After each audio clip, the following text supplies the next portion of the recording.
Ok, foi. Uma boa noite a todos, irmãos. Sejam bem-vindos, à casa de Deus. Que bom que você veio aqui para adorar a Deus, contar dos seus problemas, render glória ao seu nome, É um prazer para nós estarmos na casa de Deus de maneira presencial. E você também que está nos assistindo aí da sua casa, seja muito bem-vindo. Bom, nas quartas-feiras a nossa igreja tem trabalhado um tema muito importante, que é justamente um dos livros, um dos livros de Ellen White, que é o livro Caminho a Cristo. O livro Caminho a Cristo nós temos estudado às quartas-feiras e o Grande Conflito aos domingos, E para você que acompanha aí já há algum tempo, a igreja ela fez o Impacto Esperança há alguns anos atrás, justamente com esse livro Caminho a Cristo, com algumas leves modificações. Acho que foi no ano de 2013, 2014, não me lembro bem, mas o livro Caminho a Cristo, que levou o nome aqui Esperança para Viver. Um belo livro. Nós todos, talvez, muito provavelmente você já ouviu histórias de pessoas, que foram aproximadas de Deus por esse livro, por meio desse livro, pessoas que se converteram também através da leitura desse material, que é realmente uma bênção. Se você ainda não leu, eu recomendo você a ler, para que possa também acompanhar aqui a nossa série sobre Esperança para Viver, o Caminho a Cristo. E hoje, em especial, nós vamos recapitular, falar um pouco pode tirar o slide, eu coloco quando tiver mais para o finalzinho, ou tem como deixar ele preto aqui, não sei. O capítulo 8 é o capítulo que nós vamos estudar um pouco aqui nessa noite, ok? Você pode abrir a sua Bíblia, como os livros de Ellen White sempre apontam, para a Bíblia. Você pode abrir a sua Bíblia aí no livro de Efésios, no capítulo 4. Efésios, capítulo 4.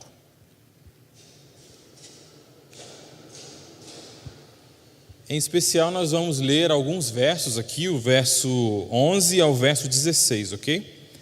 Livro de Efésios, capítulo 4, o verso 11 ao verso 16, amém?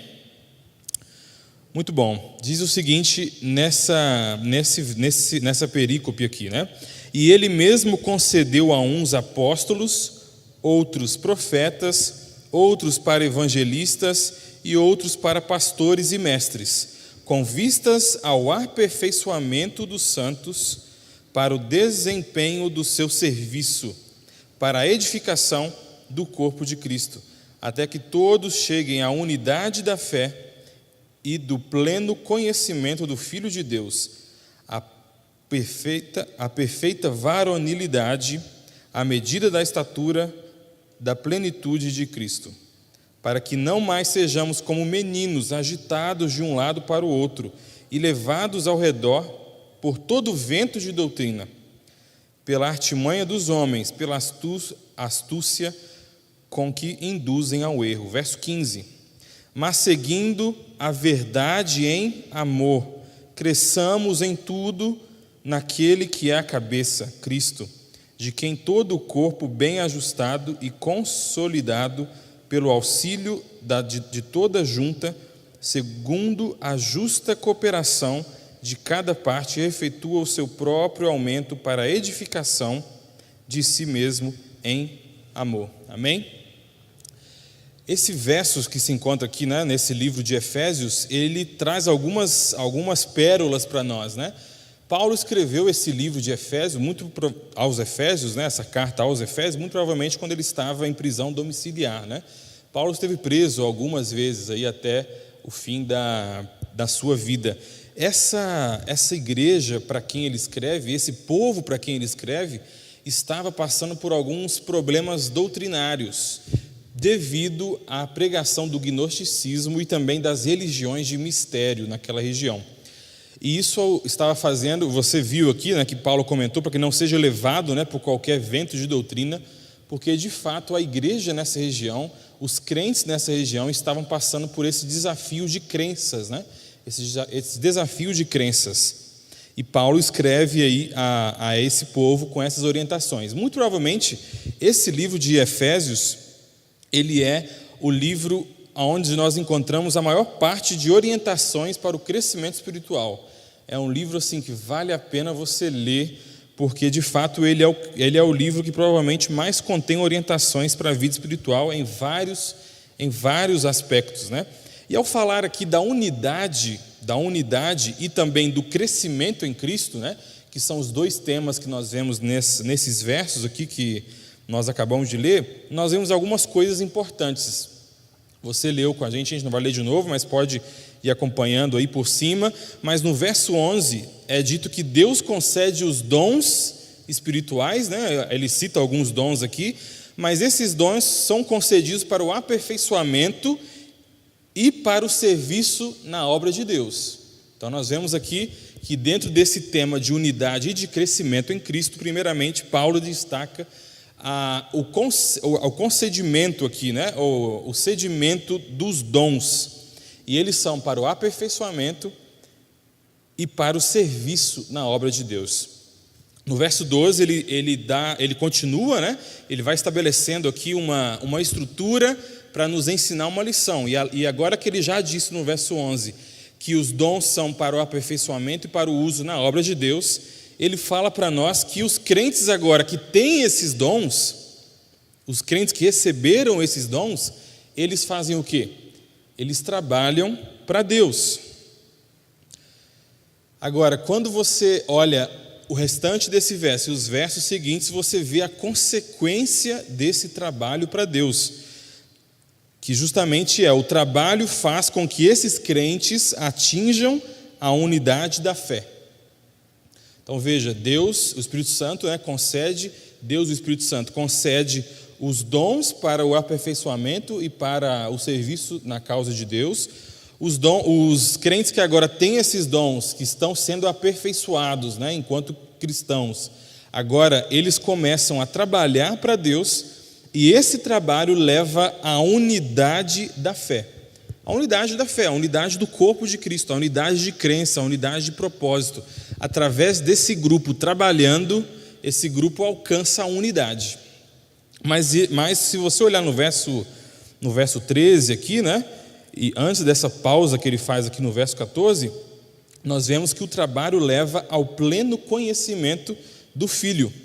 Leva a essa varonilidade, que pode ser traduzida aqui como uma espécie de maturidade, né, digamos assim, e também a plenitude de Cristo. Mas eu quero destacar aqui com vocês nessa noite o fato de que o trabalho na obra de Deus, né, nós estamos falando desse tipo de trabalho, mas o interessante é que esse tipo de trabalho, com todo esse contexto que a gente acabou de falar, ele leva ao pleno conhecimento do Filho. Veja, o que isso tem de mais, William? É o trabalho na obra de Deus, é o trabalho do corpo unido, o corpo de Cristo unido em unidade de fé, trabalhando, usando os seus dons. É através desse trabalho que vem o pleno conhecimento do Filho. E quando você olha para o que seria conhecer o Filho, né? E o que isso tem a ver com o nosso trabalho? Tem tudo a ver, porque quando você conhece a Ele, né? Quando você conhece a Cristo, você entende quem Ele é, né? A essência de quem Ele é, através do seu relacionamento com Ele. Você entende o que Ele fez, certo? Você entende o que Ele fez no passado, o sacrifício que Ele fez e as implicações que isso tem para você e para mim, né, de salvação, porque a nossa salvação ela é através dos méritos de Cristo.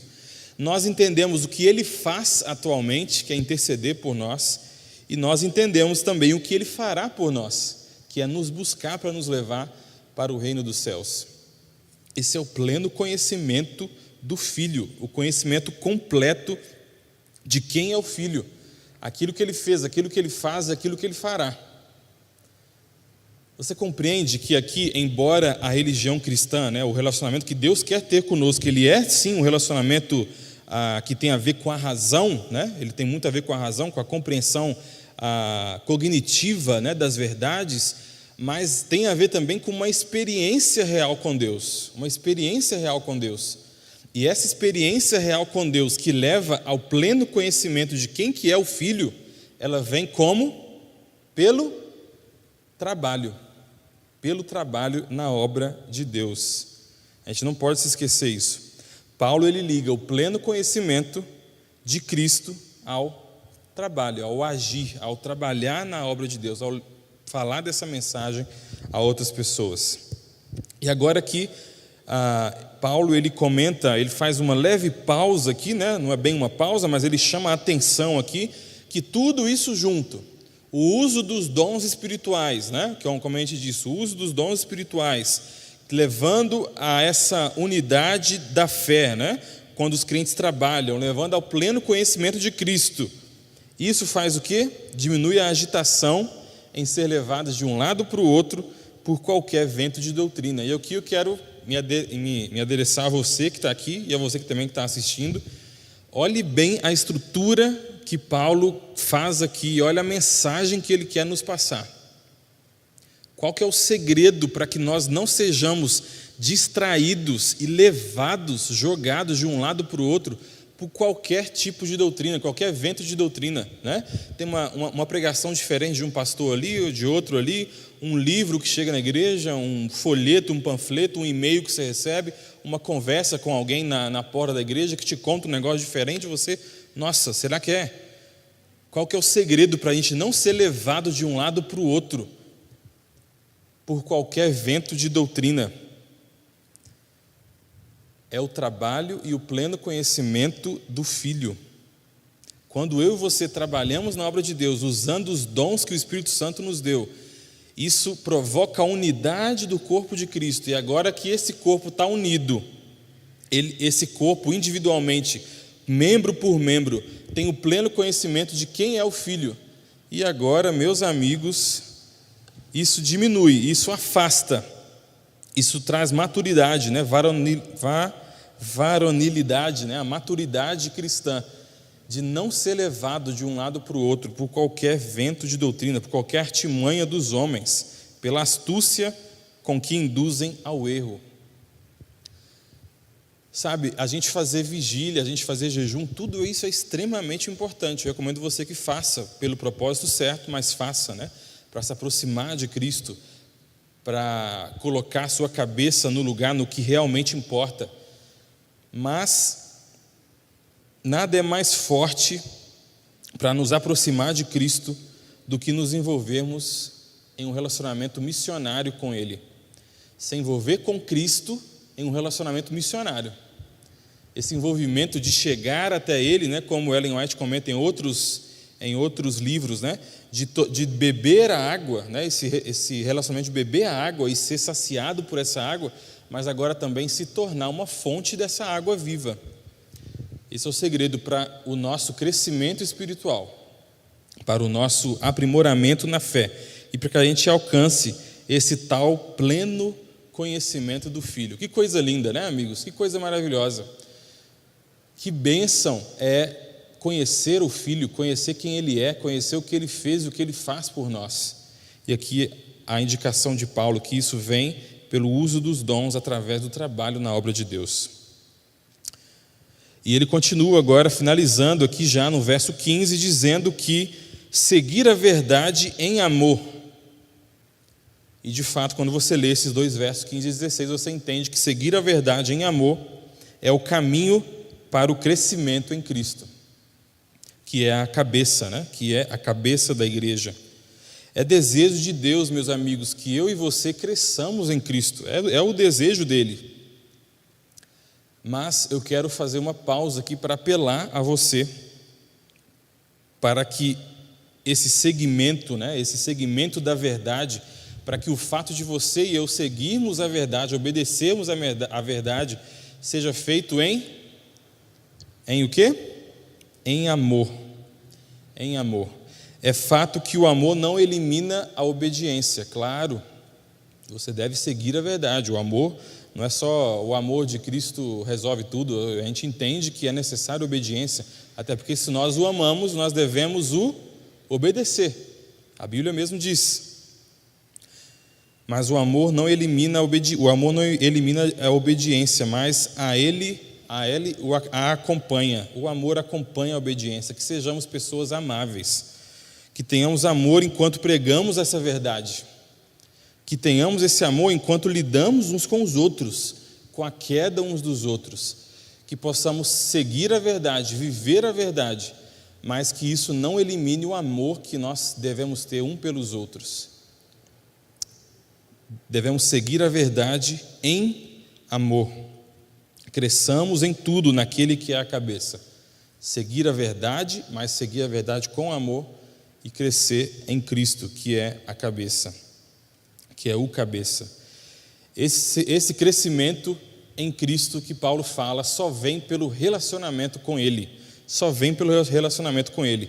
Ellen White, nesse livro, no capítulo 8, que nós estamos estudando, o livro de Caminho a Cristo, na página 68, ela comenta que uma criança não pode, por qualquer ansiedade ou poder próprio, aumentar a sua estatura.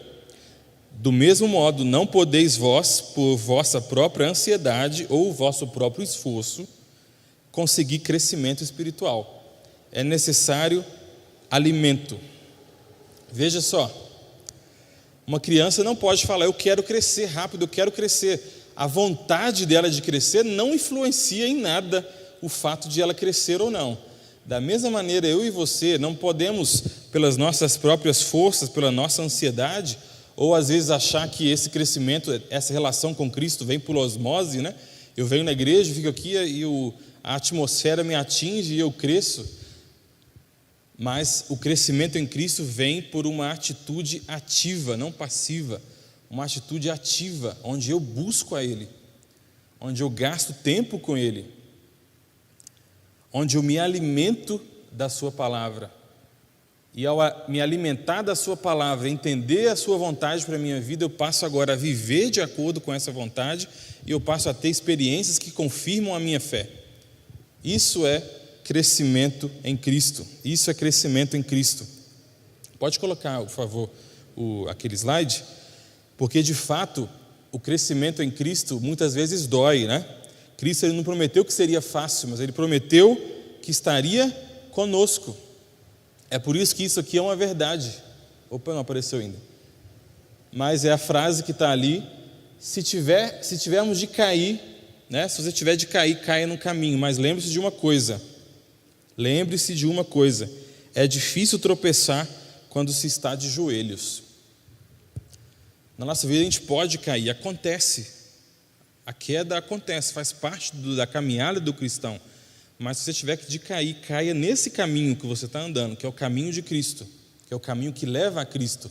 Mas ao mesmo tempo não se esqueça que é difícil tropeçar quando se está de joelhos.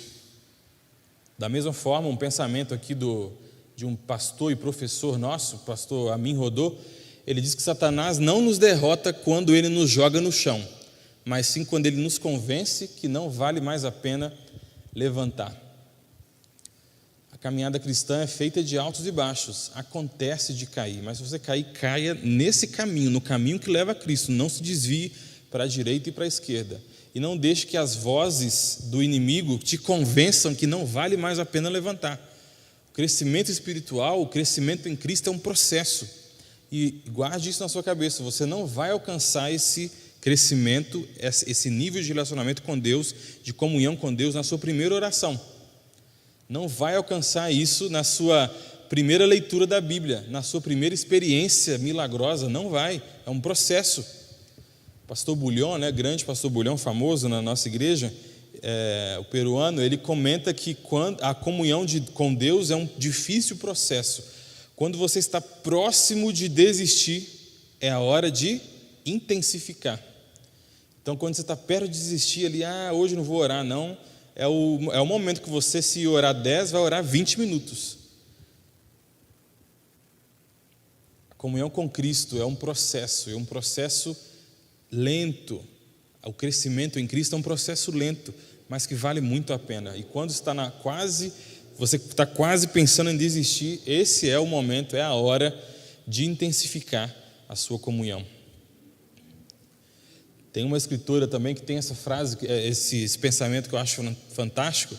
Ao olhar para a sua vida, ela diz: eu percebi que as lições espirituais mais profundas não são aprendidas quando Deus nos deixa ter tudo o que queremos no final, mas quando mas quando Ele nos faz esperar, suportando-nos em amor e paciência, até que sejamos capazes de honestamente orar o que Jesus ensinou aos seus discípulos. O quê? Seja feita a tua vontade. Compreende? O relacionamento com... Isso é relacionamento com Cristo. É o que diz lá no Salmo 40, né? Esperar com confiança. Algumas traduções, esperar com paciência. Essa fé que espera a atitude de Deus. Essa fé que aguarda o que o Cristo vai fazer. Essa fé que não importa o que está na frente, eu posso dar um pulo no escuro, mas eu sei que Jesus vai me pegar. Vai me segurar. Essa é a vida, amigos, que Deus quer para nós. Ellen White comenta na página 70 desse mesmo livro que a vida em Cristo é uma vida também de descanso. Por quê? Pode não haver êxtase de sentimentos, mas deve existir uma constante e serena confiança. Pode não haver êxtase de sentimentos, né? Aquela coisa que mesmo sem sentir a presença de Deus, muitas vezes em sentimento, você sabe que Ele está ali, porque você tem confiança, uma constante o tempo inteiro e serena, pacífica confiança. Isso é descansar nos braços do Pai. E só tem esse relacionamento, e você não tem esse relacionamento na sua primeira oração. Talvez sim, né? Mas geralmente é um processo. E o desafio que nós como igreja queremos fazer para você é que você ande, é que você dê passos, avance nesse processo. No processo de comunhão com Cristo, através da oração, através da leitura da revelação, da vontade de Deus, que é a Bíblia, e através da vivência de experiências com Ele, vendo a Bíblia e as palavras que estão nela se tornando verdade na sua vida. É assim que eu e você vamos alcançar o crescimento em Cristo. Eu gostaria de finalizar com essa passagem dela, que eu quero que no momento de oração, agora final, você ore olhando para isso e tente internalizar essas palavras, né? Ela comenta: seja a vossa oração, toma-me, Senhor, para ser teu inteiramente. Aos teus pés deponho todos os meus projetos. Usa-me hoje em teu serviço. Permanece comigo e permite que toda a minha obra se faça em ti. Amém? Amém. Que Deus abençoe você. Eu quero convidar você agora para se levantar e nós vamos orar. E você, na verdade, vai orar primeiro. Nós vamos ter 1 minuto, mais ou menos, 1 minuto e pouco, para você orar a Deus especificamente sobre isso, sobre o seu relacionamento com Ele. Eu sei que você, todos nós, né, todos nós temos pontos a melhorar. E nesse momento eu gostaria que você orasse a Deus e falasse para Ele: isso aqui me impede, meu Pai, de estar mais próximo de Ti. Aquilo outro ali também me impede, esse ponto também me impede. Me ajuda a trabalhar nisso. E finaliza a sua oração com esse pensamento, né, que está aqui no livro Caminho a Cristo. Toma-me, Senhor, para ser teu inteiramente. Você pode orar agora onde você está. A gente vai encerrar com uma oração aqui.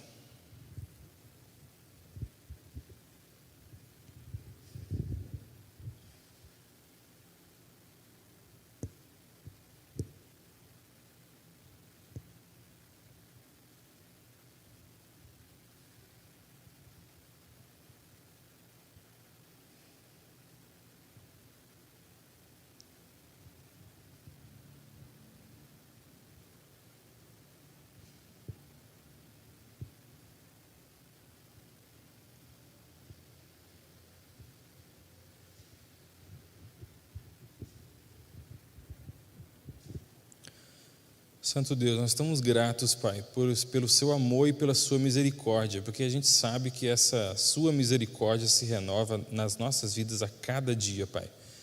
Obrigado porque, a despeito das nossas falhas, das nossas quedas, o Senhor nos aceita, o Senhor nos recebe e o Senhor nos abraça. Nós queremos pedir que o Senhor venha atuar no nosso coração, ó Pai, operando esse querer e efetuar, para que nós possamos nos aproximar de Ti. Afasta, Senhor, de nós tudo aquilo que nos impede de darmos mais um passo nesse processo de santificação, que é o processo de relacionamento, ó Pai, com a pessoa de Cristo. Nos ajude, Senhor, nos ajude a organizar nosso tempo, organizar nossas rotinas, para que possamos estar mais próximos de Ti, que através do trabalho na igreja, da missão que o Senhor nos deu, usando os dons espirituais, nós possamos alcançar o pleno conhecimento de quem é Cristo, aquilo que Ele fez, aquilo que Ele faz e aquilo que Ele fará por nós. E para finalizar, Pai, que essa oração que nós lemos seja uma verdade em nossa vida, que o Senhor nos tome por inteiro, para ser Teu inteiramente. Aos Seus pés nós depomos, ó Pai, todos os nossos projetos. Usa-nos, Senhor, em Teu serviço, permanece conosco e permita que toda a nossa obra, Pai, se faça em Ti. É o que nós pedimos e agradecemos, em nome e por amor de Jesus. Amém.